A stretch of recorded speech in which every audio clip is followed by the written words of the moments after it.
Всем привет! Это самое долгожданное видео из всех, потому что я закончила проект и могу собрать все вместе. Пишите в комментариях, узнали ли вы сериал, из которого я взяла этот интерьер. Хотя, конечно, я об этом говорила уже 10 тысяч миллионов раз в предыдущих видео, но это не важно. Все предметы, что я сейчас ставлю, я делала в своих прошлых видео. Все подробно рассказывала, показывала, так что вы можете найти их на моем канале. Ну вот, в принципе, и все. Вся основная мебель готова и как-то пусто, да? Давайте тогда сделаем немного мелочишек и всюду их разбросаем.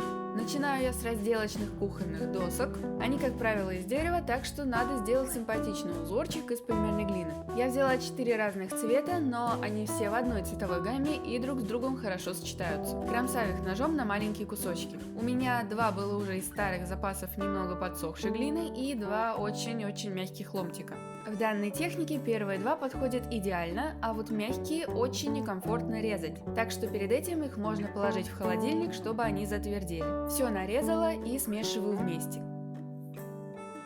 Теперь из получившегося комочка раскатываю колбаску и делаю такие скручивающие движения. Также можно ее сложить надвое. Так из простых пятен формируются тонкие цветные прожилки, которые напоминают собой деревянный спил.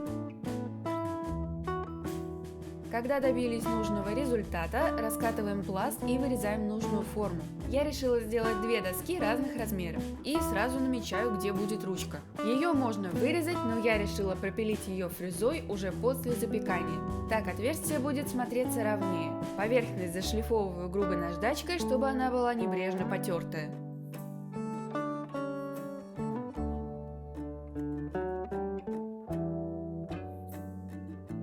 Сразу на большой доске я решила сделать помидорки. Будет 2 целых и 4 нарезанных дольки. Чтобы их сделать, я скрутила 4 маленьких шарика и лезвием их сплющила. Инструментами я создаю им нужную форму. Сначала делаю их по очертанию, как такое кругленькое сердечко, а затем инструментом с маленьким шариком на конце делаю углубления, какие обычно есть у настоящих помидоров. На жидкую пластику, либо же на клей для полимерной глины, это в принципе одно и то же, выкладываю все дольки. Расположение делаю такое, чтобы казалось, что их совсем недавно кто-то нарезал.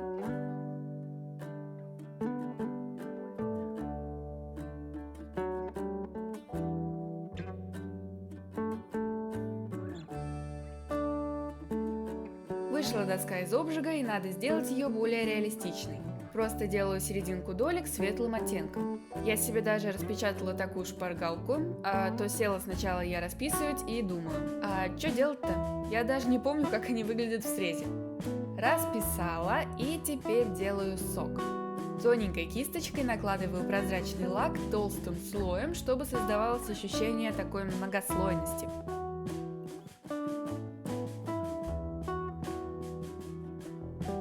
Выглядит очень прикольно, первый предмет готов. Теперь блюдо, которое будет на барной стойке. Использую остатки глины, которую только что смешивала. Я все никак не могла найти форму, на которой его делать. И вдруг у меня прям в ноги падает такой колпачок от пасты машины. Это было очень кстати, потому что по форме он мне подошел идеально. Единственная загвоздка – это как его потом вытаскивать. Но чуть-чуть повозилась, и все получилось очень даже хорошо.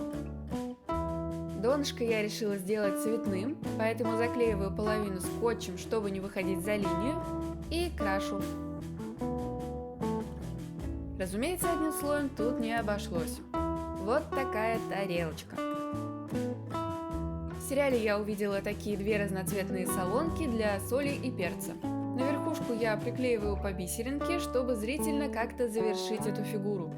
И теперь подписываю их своими буквами и покрываю прозрачным лаком. Выглядит очень так, знаете, радостно, очень радостно.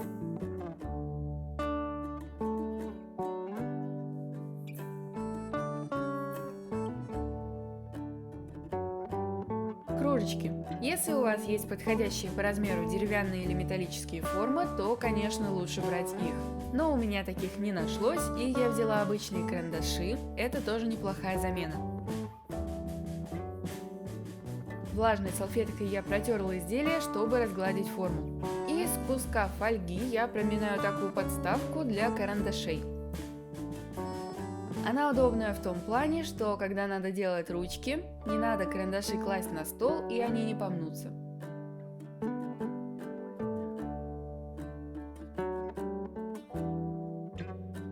Форма стенок после карандашей приняла форму многогранника. Благо есть фреза, и можно это подправить, хотя, конечно, не обязательно. Отправляю своих детишек купаться, чтобы смыть все пылинки. Я решила их расписать.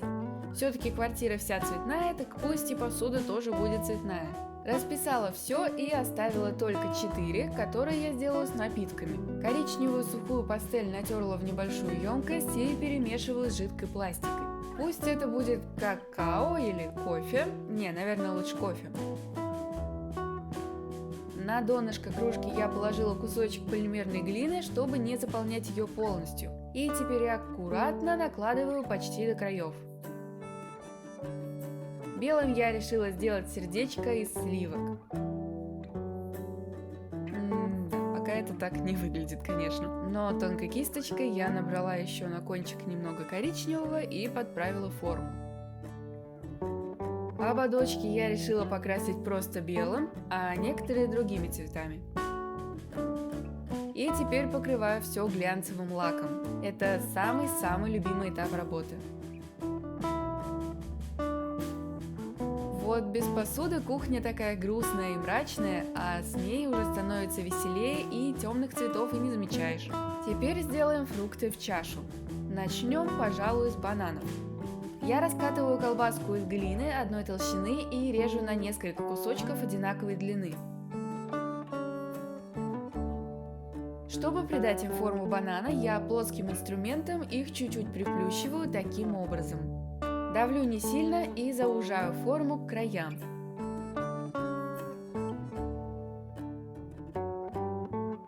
Теперь сухой пастелью зеленого цвета я тонирую кончики.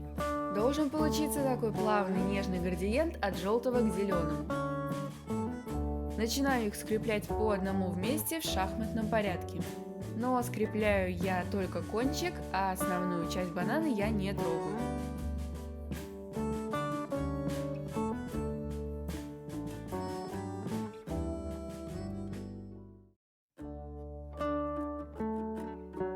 И теперь красками или пастелью делаю коричневые точки на концах.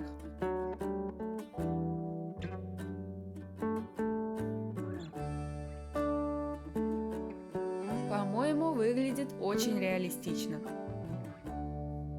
Теперь виноград.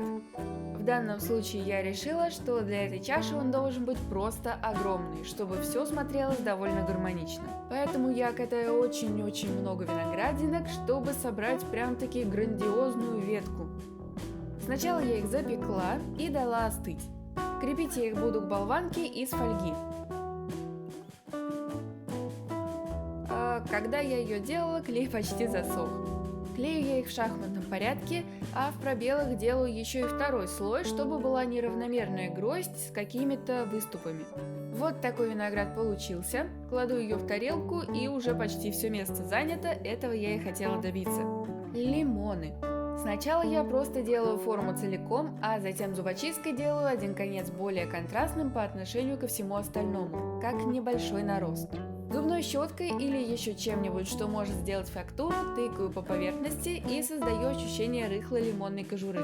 Лимоны я сделала 2, их тоже сюда спихну, пусть красуются. Что теперь? Теперь груша. Делаю общую форму, а потом зубочисткой вылепливаю небольшое углубление снизу. Одну я сделала зеленую, а другую красненькую. Тоже решила их сделать градиентом, чтобы с одной стороны они были желтые, а с другой румяненькие. Я смешала коричневую пастель с водой, смочила в ней кисть и теперь брызгаю на грушу на расстоянии примерно 10-15 сантиметров. Получаются крохотные точечки, выглядит прям супер реалистично. Что я, конечно, не скажу про красную, я ее замочила конкретно, но выглядит тоже неплохо.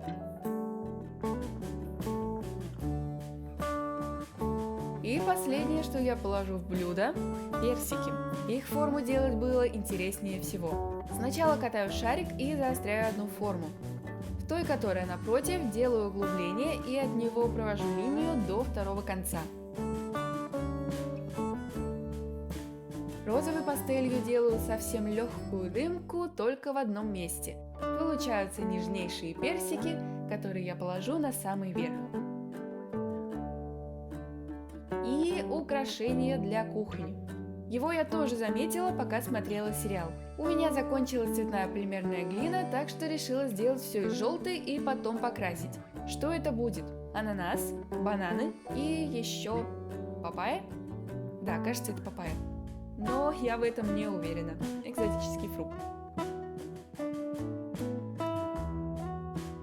Раскрашиваю его акрилом. Очень занимательный процесс. Покрыла глянцевым лаком и получилась такая симпатичная штучка. Она будет красоваться на кухне около мойки. Так, что дальше? Тарелки. У меня нашлась такая силиконовая форма, по ней я и буду их делать. Я пробовала их вытаскивать аккуратно, не обжигая, но, конечно, ничего толкового из этого не вышло, они просто помялись и все на этом. Так что я обжигала прямо в форме. Покрываю лаком, и выглядят они идеально. Получилось их немного, но и немало, а то девать их будет некуда. 2 штуки я оставила, в которые я буду класть еду. Начнем с блинчиков. В пастомашине на самой маленькой толщине я раскатала такой большой пласт и кладу его на стекло. Взяла колпачок, который по диаметру будет чуть меньше, чем тарелка, и выдавливаю много-много кружочков. Стеком я делаю неровности на блинчиках. Максимально тонкие делаю края, чтобы они были как можно больше похожи на хрустящую корочку, которая обычно получается на блинчиках. Теперь я натираю пастель, светло-коричневую и темную. Добавила немного желтой, чтобы был золотистый оттенок, и тонирую все кистью. Уже выглядит аппетитно. Теперь надо подчеркнуть самые сильные выпуклости. Это я буду делать пальцем, чтобы рисунок был более контрастный. Легко по ним прохожусь. На первых 2 я прошлась не легонько, поэтому они такие черные получились. Вообще, если вы собираетесь делать стопку, не обязательно тонировать все, так как надо все равно накладывать один рисунок на другой и ничего не видно. Но я решила, что сделаю все, так как мне хотелось выбрать самые симпатичные, да и времени это занимает немного. Вот, все готово. Можно выкладывать на тарелку. Я промазала ее жидкой пластикой и по центру положила кусочек глины, чтобы блинчики не проваливались посередине, а ложились ровно по горизонтали. Ну и выкладываю все подряд, оставляю для верхушки самые симпатичные. Один блинчик я решила сложить треугольником и положить сверху, но для начала я тонирую краешки на обороте. Чтобы сложить его без большого давления пальцами, всем чем только можно, я помогаю себе ножиком. Так складка получается более выразительной. Приклеиваю его сверху, и теперь надо украсить блинчики какой-нибудь красотой. Начнем, пожалуй, с голубики. Я смешала красный и синий, цвет получился идеальный.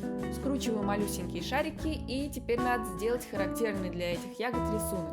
Острым пинцетом делаю отверстие и вокруг него защипываю немного края. Получается что-то вроде кратера на Луне. И теперь банан. Решила, что будет лучше сделать его сначала целиком, а потом нарезать. Раскатываю колбаску и делаю узоры стекой, примерно как на настоящем чищенном банане. Запекла его и теперь нарезаю маленькими дольками. Ну и на клей я выкладываю сначала бананы, а потом немного ягод в промежутке.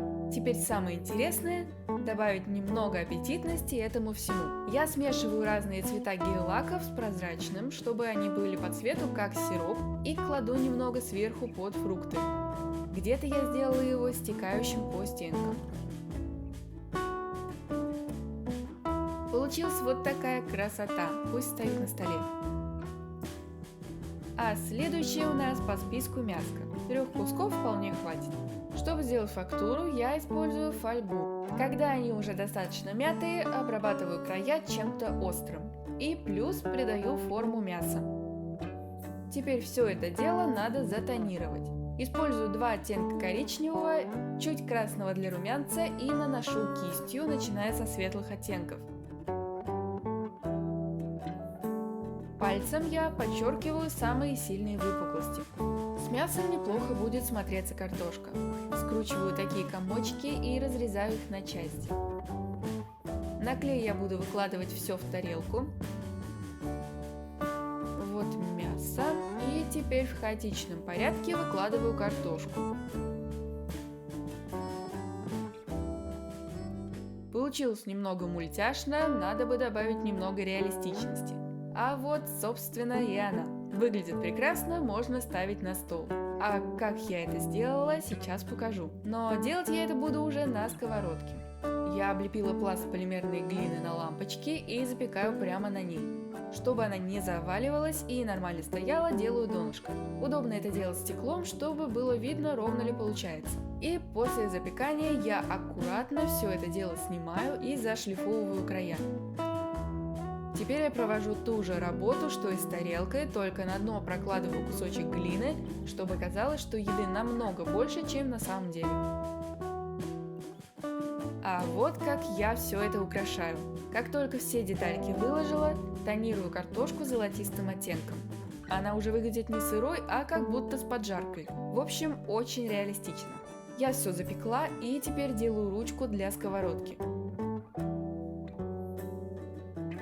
Ну и чтобы добавить немного подливки, сока и выглядело это все очень аппетитно, я использую лак. Тонкой кистью я прохожусь слегка по картошке. Не полностью ее заливаю, а придаю чуть-чуть блеска. И тоже делаю с мясом, чтобы оно было сочным. Но на этом я не остановилась, решила сделать на дне вытекающую из-под мяса подливку. Вмешиваю бордовый лак в прозрачный и добавляю туда, где мне кажется не хватает цвета. И теперь на липкий слой я аккуратно выкладываю сушеный укроп.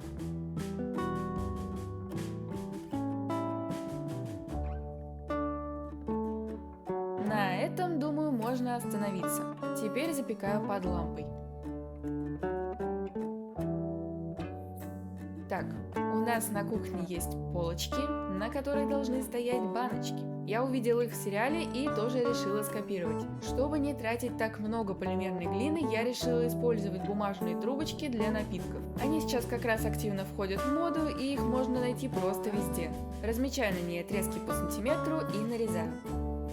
Чтобы закрыть отверстие, я использую термоклей. Выдавливаю небольшое количество на стекло, погружаю один конец трубочки и плотно прижимаю ко дну.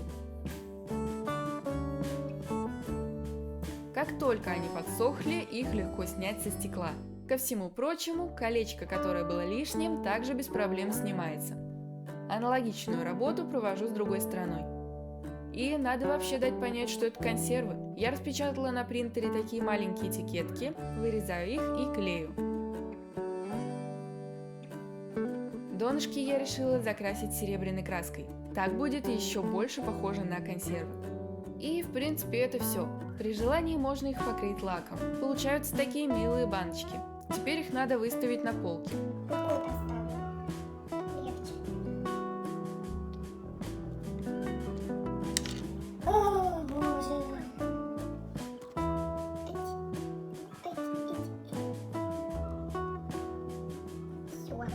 С кухни почти все, а пока перейдем к стеллажу.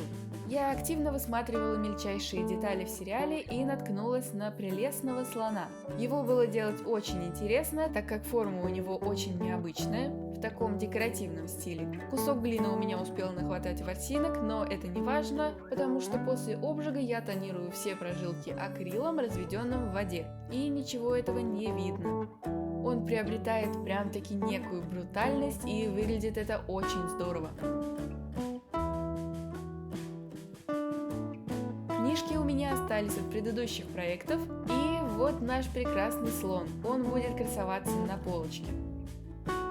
Теперь не менее милое создание, которое тоже было в сериале – бабочка.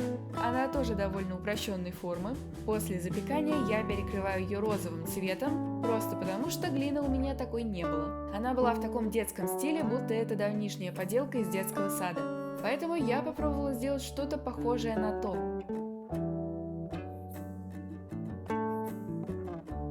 Расписываю ее разными цветами. Пока что все замечательно, но с одной стороны мордашка веселая, а с другой грустная. Я решила это исправить.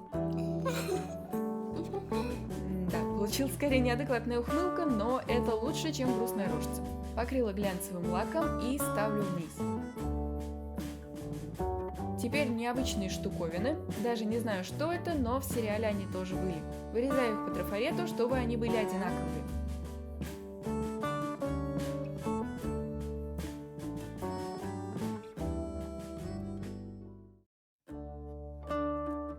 Одну сделала коричневую, потому что у меня не было желтого, но потом ее тоже покрасила. И они будут украшением для верхушки кухни. Камера села на моменте, когда я лепила поросенка. Я покрыла его лаком, и он будет стоять на самом верху. Он будет вместе с вазочками, которые я сделала просто, чтобы заполнить пространство большим количеством мелочей. На входе в квартиру висят две картины, большая и маленькая. В оригинале было изображено что-то абстрактное. Я пыталась найти нечто подобное в интернете, но ничего так и не выбрала. Зато взгляд у меня упал на фото лестницы. Я поиграла с фильтрами и получила то, что я искала. Сначала я вырезаю из бумаги каемку в 5 мм. Из деревянных палочек делаю совсем тонюсенькую рамку. Оформление картины будет многослойное. Сначала я клею цветную бумагу на кусочек пластика. Затем все это на картинку, а сверху деревянную рамочку. Лицевая сторона готова, теперь надо прикрепить заднюю часть из пивного картона. А между двумя деталями я вклею прозрачную леску, которая будет держать картину на стене. С оборота я все покрасила черным цветом, и вот две такие картины с лестницами у меня получились. Я разместила декоративные гвоздики в стенах, и на них они будут висеть. Для разделочной доски я сделала маленький ножик, а для кухни скрутила бумажное полотенце. И финальный штрих – книжка и яблоко на журнальном столике. А что самое, по моему мнению, замечательное, это не просто обычный макет, но еще и кукольный домик для детей. Будь у меня такой в моем детстве, я бы от него не отходила ни на шаг. Ну а у меня на этом все. Надеюсь, это видео было для вас полезным, и вы сможете использовать какие-то тонкости в своих работах. Ставьте лайк, если вам понравилось это видео. Конечно же, подписывайтесь на канал, чтобы не пропустить ничего нового. Всем удачи в творчестве и до новых встреч!